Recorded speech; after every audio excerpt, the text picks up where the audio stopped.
Alright, what's going on everyone? Trev back again, here to bring you another video. This one's going to be doing another Q&A segment type of video. Haven't done one for about 2 weeks or so, so I decided I'll go ahead and do another one, and that will be for the Walking Dead Season 5. Going to be answering some random questions from you guys.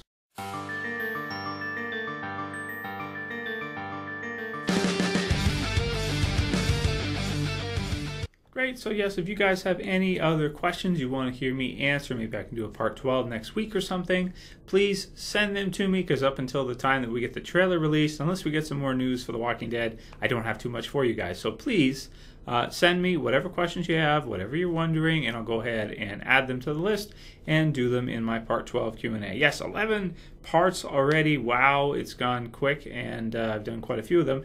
So if you guys have some time and you missed any of them, you want to review them, they're all in the channel, where I just basically answer these just different random questions from you guys. So check it out if you want to check it out. So for this one, we have about 6 questions, and I'll try to go through them all, or at least touch on them all. So the first question is, Trev, do you think the group may get separated again in The Walking Dead Season 5? I've had enough of the separation thing, personally. I mean, we had a lot of, different splinter groups where we only had 2 characters, 3 characters in some points, or some of the groups were 3, some were 2, and we just did not have, a big cohesive group together. The biggest one would probably be Abraham, Eugene, Rosita, Glenn, and Tara at the time. And I've had enough of the whole separation of the groups. I mean, for small things like when they're on the road or whatever they're doing, if they go out together, like there's the picture of Daryl and Carol together there in the release Spoil the Dead pics that I did a video on last week or on the weekend. So obviously we're going to see some of the group separate for a bit to do different things, maybe to find supplies, or just kind of split off into separate little groups. But primarily I like to see the group all together again going forward, pretty much just with small errands and stuff like that, or separate to find things, which they've done all throughout the series. It's just that personally I like to see a core group for the most part in The Walking Dead for a little while anyway, because we've had so much separation all the time. So that's kind of what I think about that and how that ended up with Season 4. I thought it was okay for a little while for a nice shift, but I wouldn't want to see it again unless you separate into large groups, like 2 big groups or something. That'd be cool. But single pairs and all that stuff for half a season, I don't really want to see that again. Just personally, my thoughts, I don't want to see that. Brandon Bollwark asks, what are my thoughts on Outcast? Now, if you guys haven't seen this or you haven't heard of this, it's Robert Kirkman's brand new comic book series. The first issue hit earlier on this month, or I think it was late last month, June. And basically, it's another brand new series he's coming out with for comic books. If it does well, who knows, it could turn into another Walking Dead or something like that. However, for this one, I don't think it's going to happen. I did read the first issue, but I never did a review on it because I don't like to do negative reviews. If I'm not feeling something or I'm not really into something, I'll read it or watch it, but usually I won't review it because I don't want to. Hate speech is something that's against the YouTube guidelines. Now, that doesn't really apply to entertainment. If I say I don't like entertainment, like something like, it's not hate speech, but it'd be a negative review. So I tend to try to not to do negative video reviews for anything for the most part. If I don't like it, usually I don't review it, I don't touch it. With regards to Outcast, it's kind of one of those. Basically, the story of Outcast is it's pretty out there. It's kind of like horror. It seems it's got some kind of demon possession type of elements to it, kind of similar to like Constantine maybe, or Witch Doctor, which is another title that's from Image. And you have kids that are possessed and stuff like that, and I mean, I don't know. It depends if you like that genre. There's a whole genre on that, exorcism and all of that kind of stuff, and yeah, it's got some interesting things about it. It's not just an exorcism type story, but the art for me is the biggest problem. I don't like the artwork in Outcast at all. Like, I read through it and I was like, it doesn't look good to me personally. And I don't think the series is going to do all that well. Kirkman's biggest series he's done so far, The Walking Dead's the biggest, of course, then probably Invincible, and then he's had lots of others that have done okay, I want to say, in terms of comic book series. But In terms of Outcast, I don't think it's going to amount to much. I personally didn't like it that much. However, I mean, that's just the genre it's in. I mean, I'm sure some of you guys, if you have read Outcast, you probably liked it, if that's the type of genre you like. So if you did, write in the comments below, let me know what you think about Outcast. I personally it's not my thing. So that's what I think about it. And I have read the entire first issue, yeah. Next question is, in your opinion, Trev, how do you think Rick's group will escape Terminus? This is from Wiltshire Ham. I did a video all about that. Now, since we've got some recent pictures and stuff like that, it looks to me like there's going to be some kind of herd that comes through there, or at least probably all the gunfire. When Rick's group was running around and they trapped them, there was a lot of gunfire shot off, has drawn in a lot of zombies. Maybe we'll see the zombie herd that Daryl and the group ran into early season 4.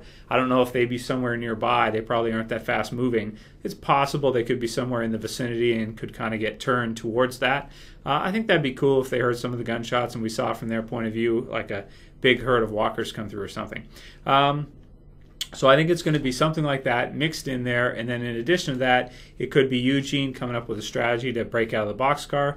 Maybe Carl has a knife on him or something, Michonne has something on her, and they can break out of there fairly quickly. I think within a day or two, in terms of time in the series, in that world, we'll see the characters break out. I don't think they'll be in there very long. So that's just kind of what I think about that. Within a couple days, I expect them to break out. Yeah, so, and you get out of there and then get their weapons back and exact their revenge on the people of Terminus.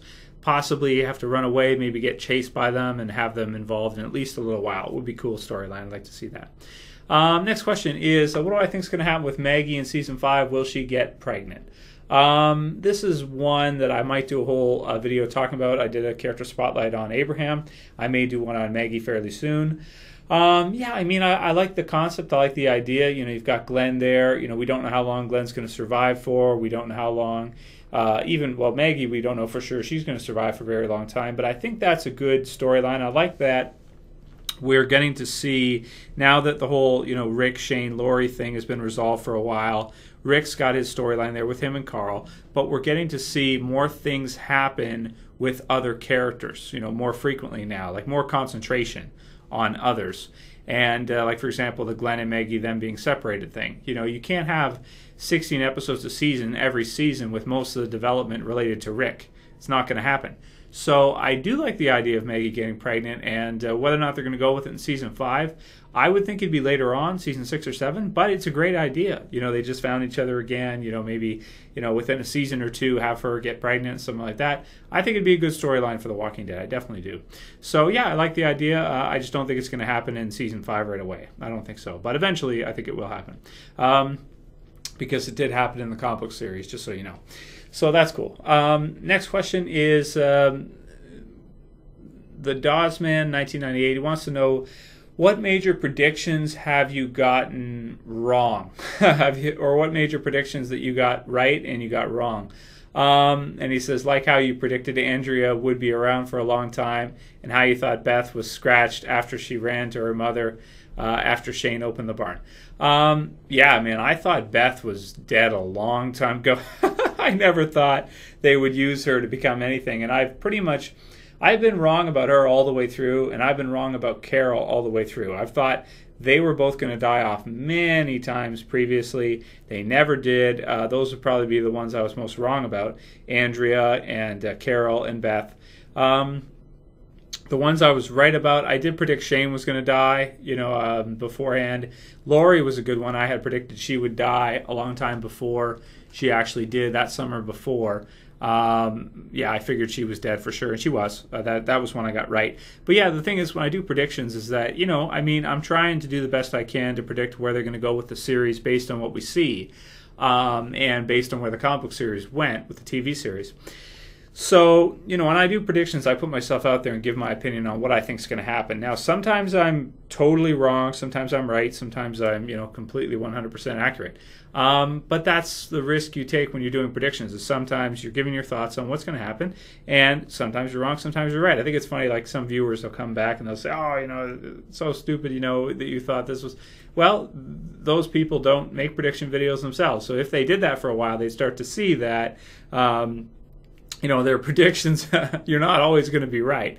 Almost nobody predicted Andrea's death at the end of season 3. In fact, I'd say almost no one. The only giveaways for it was that she had a lot of concentration. She was in a relationship with the governor, and the ripple effect of that was that, would we want to see her back with the main group again? She's kind of like a traitor. She's kind of like trading sides. So they decided to kill her off, I guess. But, yeah, there's been a lot. The Walking Dead's unpredictable. No matter how much you know about it, it's unpredictable. And that's my favorite thing about it.